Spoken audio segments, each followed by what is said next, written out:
Hello, ఈరోజు spring onions తోటి egg fry ఎలా చేసుకోవాలో ఈ వీడియోలో చూపించబోతున్నాను. ఏం లేదండి, సింపుల్గా స్టవ్ పైన ప్యాన్ పెట్టుకొని మనకు 2 టేబుల్ స్పూన్ వరకు ఆయిల్ వేసుకొని కట్ చేసి పెట్టిన స్ప్రింగ్ ఆనియన్స్ అండ్ ఆనియన్స్ పచ్చిమిర్చి వేసుకొని ఫ్రై చేసుకోవాలి. ఒక 5 మినిట్స్ వరకు మూత పెట్టి ఫ్రై చేసుకుని తర్వాత చూస్తే ఈ విధంగా ఉడికిపోతాయి.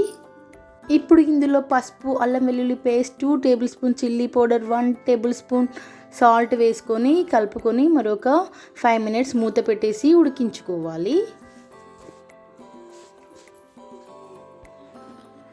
ఇప్పుడు మూత తీసి చూస్తే ఈ విధంగా ఉడికిపోతాయి. ఇందులో నేను 4 ఎగ్స్ తీసుకున్నానండి. ఎగ్స్ బ్రేక్ చేసి ఈ విధంగా ఎగ్స్ వేసుకోవాలి. ఎగ్స్ వేసుకున్న తర్వాత మరొక 5 మినిట్స్ స్టవ్ అనేది సిమ్లో పెట్టి ఉడికించుకోవాలి.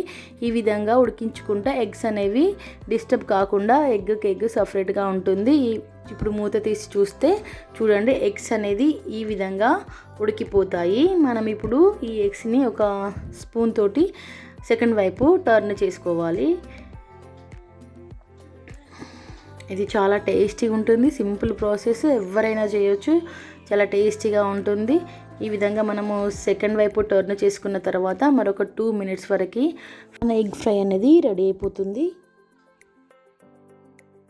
ఫైనల్గా 1/2 టీ స్పూన్ మసాలా వేసుకొని కట్ చేసి పెట్టిన కొత్తిమీర వేసుకుంటే టేస్టీ స్పైసీ స్ప్రింగ్ ఆనియన్స్తో చేసిన ఎగ్ ఫ్రై అనేది రెడీ అయిపోతుంది.